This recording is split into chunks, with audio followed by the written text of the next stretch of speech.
გამარჯობა მეგობრებო. მოკლე წინა სიტყვაობა მინდა ჩავწერო იმ ვიდეოსთვის, რომელსაც ახლა ავკინძავ. მე უყურე ყველა ნაწილს და აშკარად კარგად ავხსნი, რა საჭირო არის ბოთლის ჩამოცვა ნერგებზე. ეს ვიდეო როგორც მივხვდით ეხება ნერგების დარგვას, იქნება საკმაოდ ძელი ვიდეო, უყურეთ, დასვით შეკითხვები. ეხლა წინასწარ აგიხსნით, რა საჭირო არის ბოთლების ჩამოცმა. იმიტომ რომ ვიდეოში არ ვამბობ დეტალურად. პირველი ბოთლის ჩამოცმა რისთვისაც არის საჭირო, რომ აი თაგვებმაც იციან ხოლმე ღეროს შემოღრღნა, ბევრმა რაღაც მავნებელმა იცის ხოლმე ღეროს დაზიანება. ამიტომ დამატებითი 15-20 სანტიმეტრი დაცვა არ აწყენს ჩვენ ახალდარგულ ნერგებს. ეს პირველი. მეორე ყურდღებსაც უყვართ ხოლმე ესე როცა ბალახობენ ან რაღაცა წააყოლებენ ხოლმე. კი შეიძლება ზემოთაც მიწვდეს ყურდღელი, მაგრამ მაინც თავარი კიდე დაცვა, აი რაც მე დამავიწყდა ვიდეოში რომ მეთქვა, ეს არის მულჩისგან, ზედმეტი სინესტისგან დაცვა. მე ყველა ნერგს ვამულჩირებ აბსოლუტურად, წინასწარ უმზადებ საკვებ ნივთიერებებს, წინასწარ სტრუქტურირდება მიწა, რომელიც ძალიან ბევრ წყალს ჩაიტანს ფესვებში, არ იქნება ზემოდან მოტკეპნილი, არ დაჭირდება თიბვა, არ დაჭირდება ბარვა არანაირი, ბარვა ხო ეს საერთოდ საშინელებაა ნერგებისთვის და ამიტომ ვამულჩირებ და საკმაოდ სქლად და აი მულჩა რო არ ეხებოდეს ღეროს, შესაბამისად ზედმეტი ტენიანობა იქ გამოიწვევს მე სოკოების განვითარებას, პობას ან რამეს, ხო? აი მულჩა რო არ ეხებოდეს ღეროს, ძირითადად მაგისთვის არის ბოთლი.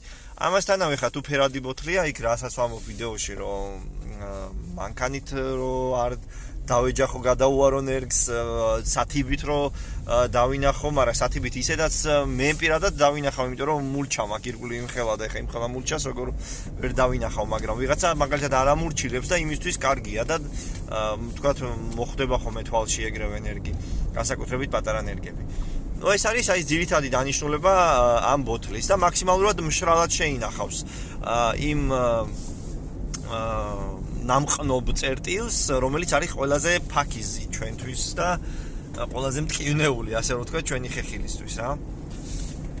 всё, დანარჩენს ვიდეოში ნახავთ, სასიამოვნო ყურებას გისურვებთ, მაპატიეთ რომ ესე მომიწია წინა სიტყვაობის ჩაწერა და ვიდეოშივე არ ახსენი ეს კარგად. აბა, კარგად. უყურეთ ვიდეოს. გამარჯობა მეგობრებო, დიდი ხანია. არაფერი ჩამიწერია თქვენთვის. მოპატიეთ, გადავიტანეთ კორონა ფაქტიურად თერმოოჯახმა და ყველაზე მძიმედ მე, რატომღაც. რა ვიცი, ადამიანი რომელიც უსუფთა ჰაერზე ვარ და ჯანმრთელი ცხოვრებით ცხოვრობ, ყველაზე რთულად მე გადავიტანე ეს ყველაფერი. ჩვენი დღევანდელი თემა კორონა არ არის. დღეს წამოვედი ნაკვეთში, დავწერე კიდევაც, დავპოსტე კიდევაც. სამწუხაროდ დავხდა საშინელი ქარი, არ ვიცი ჩემი როგორ ისმით ეხლა. და ვიყიდე ნერგები და მინდა გაჩვენოთ როგორ აარჩიო ნერგები, რას მიაღწიოთ ყურადღება და რო არ დაუშვათ ელემენტარული შეცდომები, რაც შემდეგ მე დაგიგვიანებს თუნდაც ნერგის ამოშლას და ამოშლას გახარებას და მსხმოიარობას და ასე შემდეგ. მოდი ახლა გადავიდეთ უშუალოდ საქმეზე. და მე ბევრი ვიყიდე, მაგრამ საჩვენებლად და ეს არის ბლის ნერგი. აი ხედავთ ალბათ, უკვე შევაკრიჭე. ესე იგი, ნერგების მყნობის დროს იყენებენ ორ ხერხს. ერთი, რომ საძირე მასალა არის ეგრეთ წოდებული მწარე, ანუ გახარებული კურკიდან, ასე რომ ვთქვათ, ბუნებრივად როგორც იხარებს. ეს არის საძირი, ანუ საძირე მასალა ასეთი და მერე შემდეგ იმაზე ამყნობენ. მეორე ვარიანტი არის რომ კლონირება. კლონირების დროს უბრალოდ ვაჭრით ტოტებს, ყველა მცენარე არ იხარებს ასეთ ისე კლონირებით, აი მაგალითად ლეღვი. ხო, ვაჭრით ტოტს 3-4 კვირტზე, 2 კვირტით ფლავთ მიწაში. მე ეს ყველაფერი იხარებს, მაგრამ იკეთებს აბსოლუტურად სხვაგვარ ფესვს. და რა სხვაობაა ეხა ამათ შორის?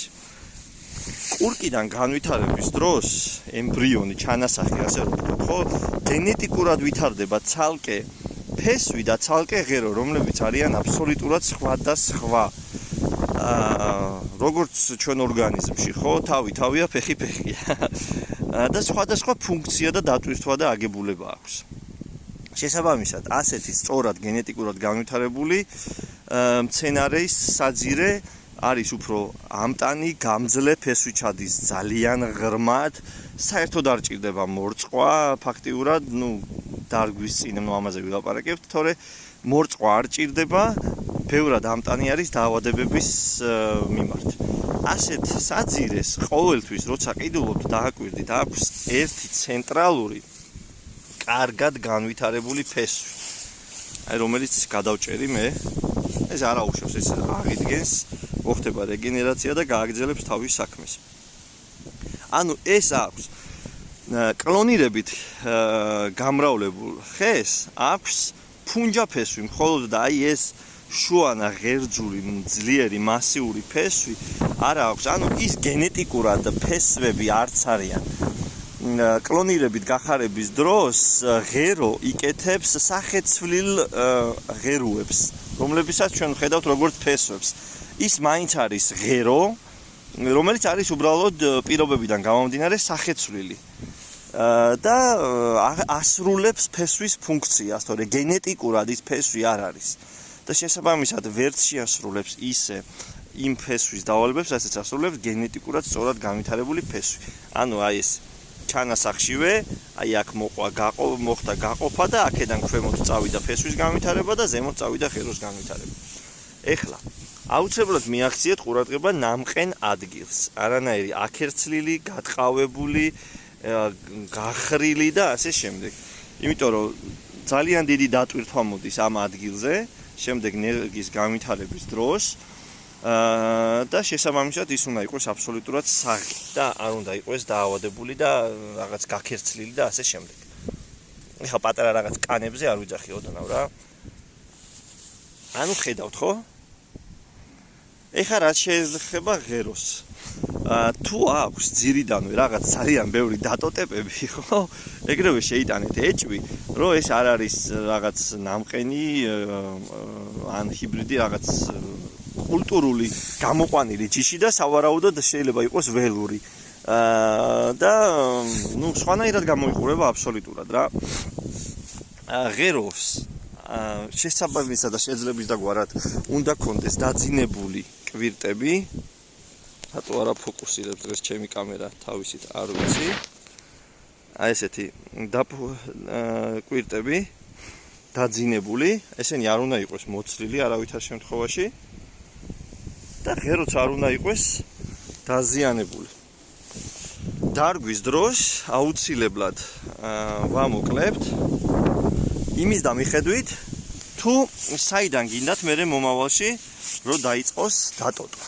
აი ხე შეხედეთ ორი ვარიანტის გაჩვენებთ. ეს არის ანტონოვ კავაშლი, რომელიც ნებით თუ უნებლიეთ ადამიანს გამოვიდა ისე რომ ქვემოდანვე იწყებს დატოტვას.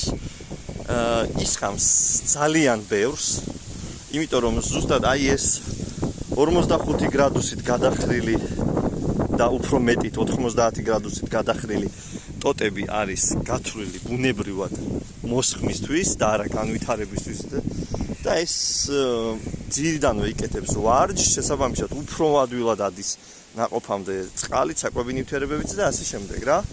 თუ გინდათ ასეთი დატოტვა, უნდა გადაჭრათ უფრო დაბალზე.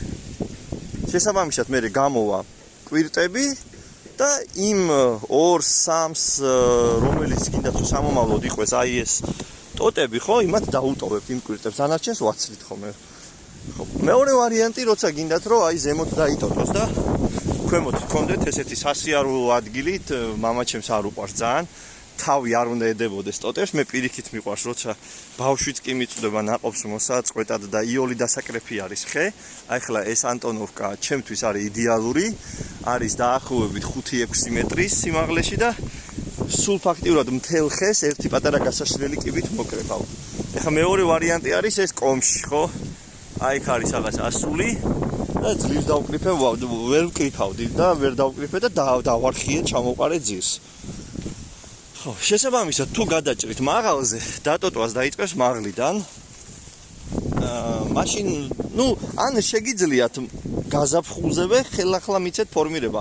თუ თქვენ დარგვის დროს, თქვა ნოემბერში დარგეთ და მაშინვე არ გადაჭერით დაბალზე და მერე გაზაფხულზე მოიფიქრეთ, რომ თქვენ გინდათ დაბალი იყოს ეს ხე, ქვედა გახარებული კვირტები დაუტოვეთ 3-4 ცალი, ზედა გადაჭერით თავის ღერიანად და იქნება ისეთი. თუ არ გინდათ პირიქით, იმიტომ რომ ეს ყოველი კვირტი გახარების შემდეგ ეს ხო იზრდება ეს მანძილები. ეხლა თუ არის ეს მანძილი მაგალითად 2 სანტიმეტრი და 3 სანტიმეტრი, შემდეგ ხდება ეს 10-15 სანტიმეტრი და მეტი. და შესაბამისად გათვალეთ. ეხლა 30 კვირტი რამხელაზე გაიზრდება ეს ჩვენი 30 კვირტი, ხო?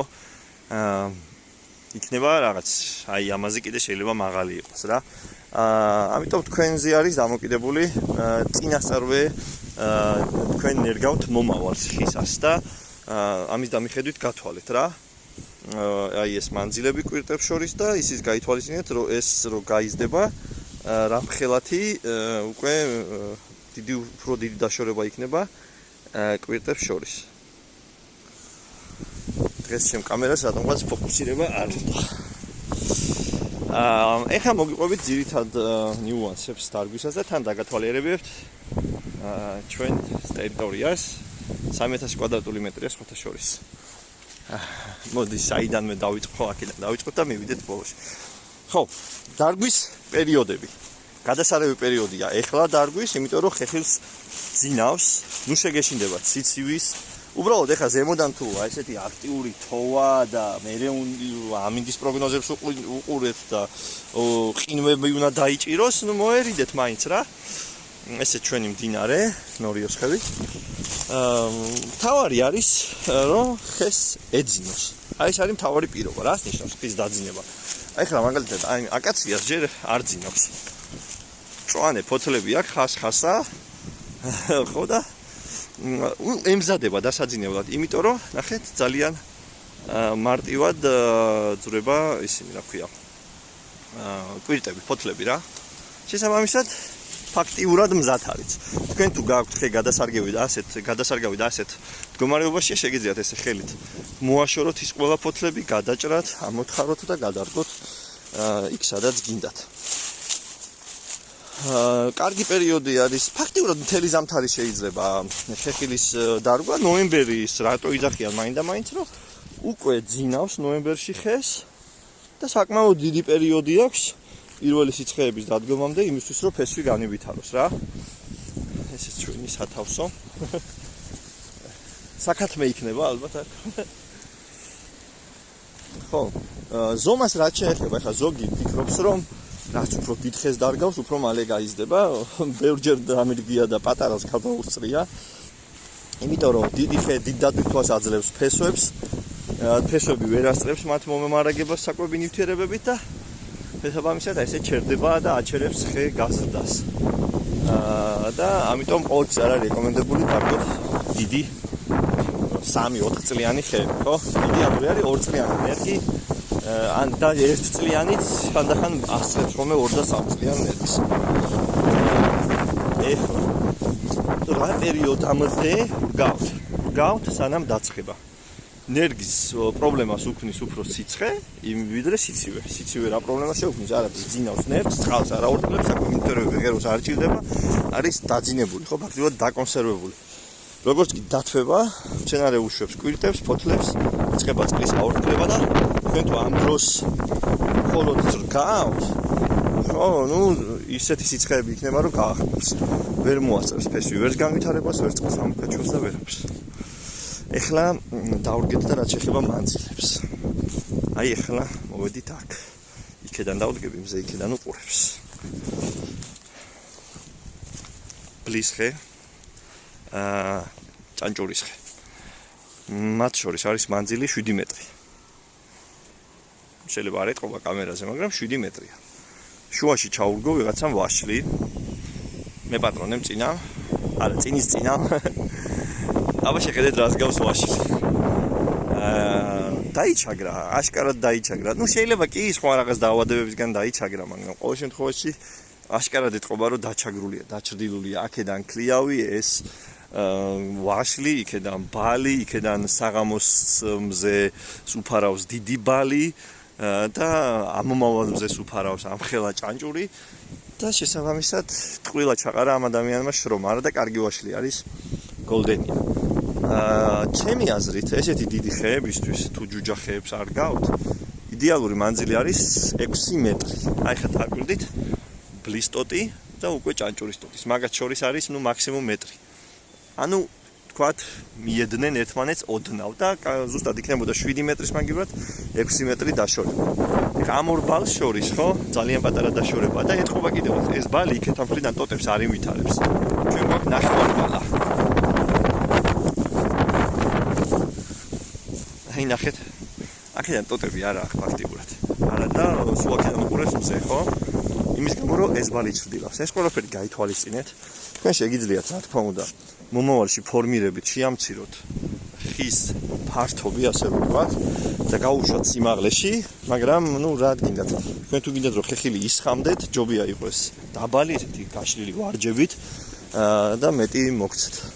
ფორმირების დროს ერთადერთი რაც უნდა იცოდეთ ძირითადი ასპექტი, რომ აი ეს არ უნდა დატოვოთ 45 გრადუსზე უფრო ნაკლები კუთხით რაც არის ესე ამოსული არ უნდა დატოვოთ, იმიტომ რომ ესენი არიან გენეტიკურად ერთმანეთის კონკურენტები და სულ გაზდას დაიწყებენ უფრო მეტად და ტოტების გამოშვებას ვიდრე ნაყოფის მოცემას.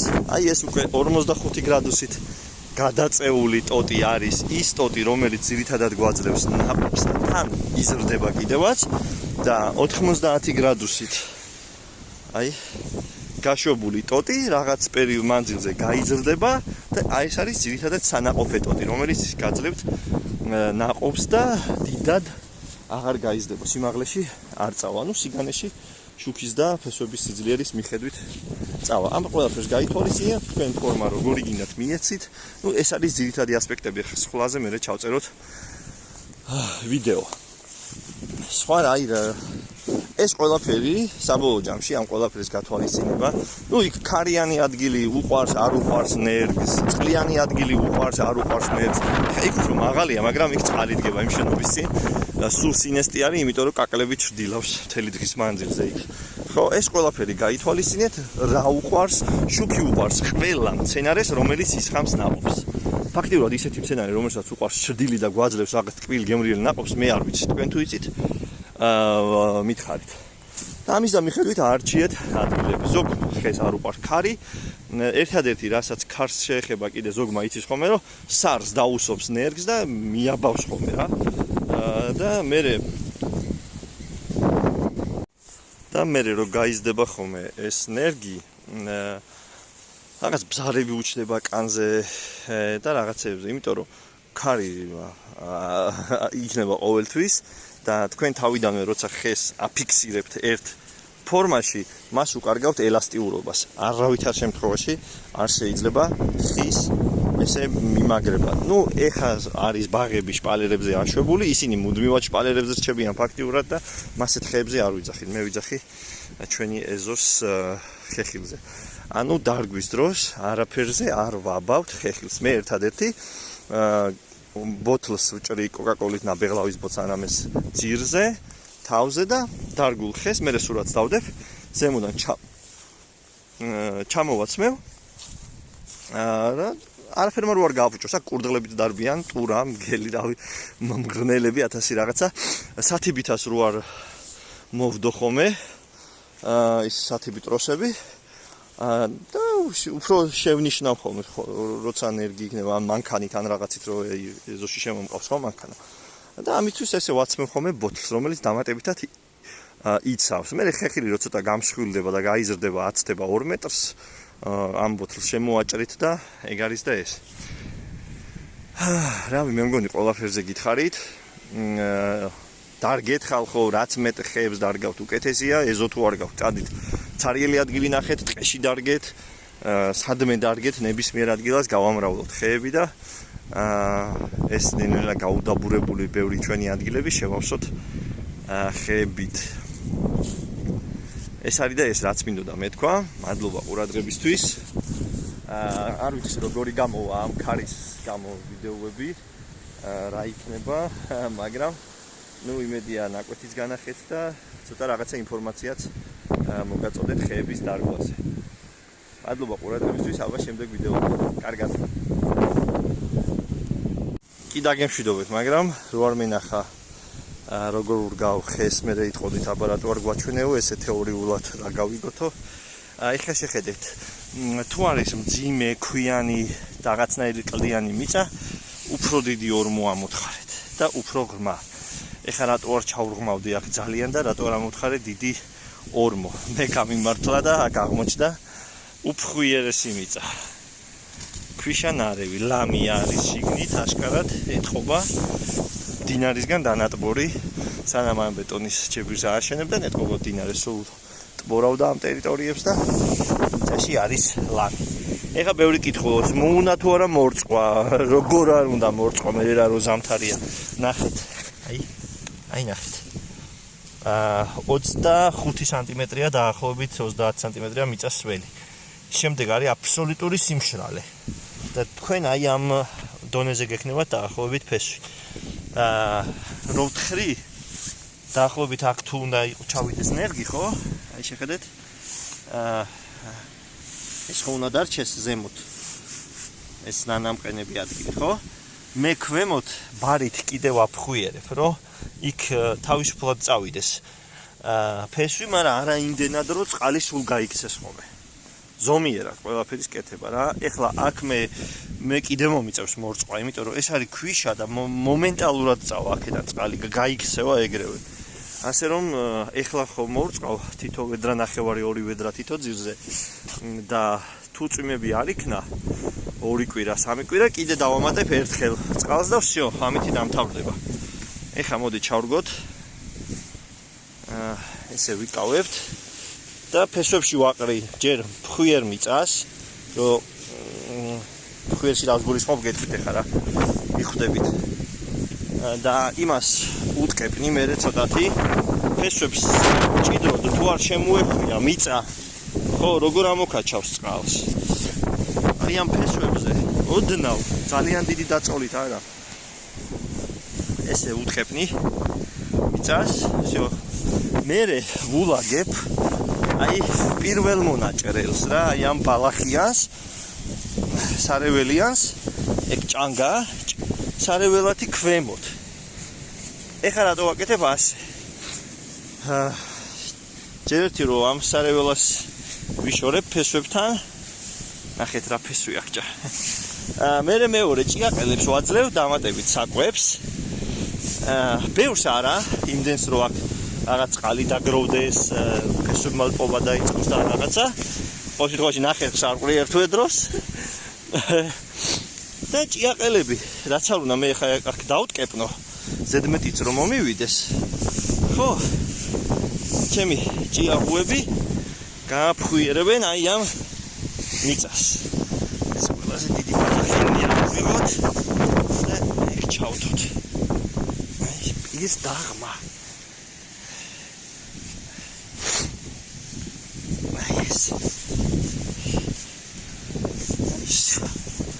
კიდე ერთხელ ცოტათი მოვტკეპნი და ფოროს დავაყრი. აი ამ მიწას.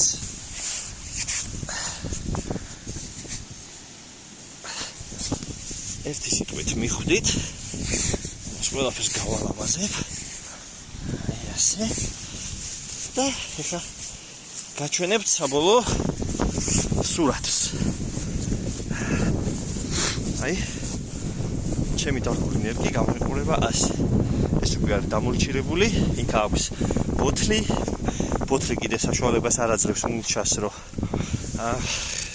ხეს ღეროს შეეხოს და ასველოს ზედმეტად გაიყინოს ის ადგილი მერე ან დაალპოს, ან სოკო გაჩნდეს, ან რაღაცა, იქ სულ სიმშრალე იქნება. და ეს მერე შევხედავ აქ კვირტებს როგორ გამოიტანს, აქ მინდა ხეო იყოს დაბალი, საერთოდ არ მჭირდება აქ სიმაღლე. გაზაფხულზეთ მაგალითად თუ აქედან გამოიტანს 3 კვირტს, კვირტი თუ იქნება კარგად, ამას მოვაჭერ კიდე აი ამ სიმაღლეს კიდე დავადაბლებ. წინ, სადაც მანქანამ უნდა იაროს, სადაც ხალხმა უნდა იაროს, პირიქით გავაკეთებ, მაღალი ვარჯი ექნება ხეს. აი ხლა კი ნამდვილად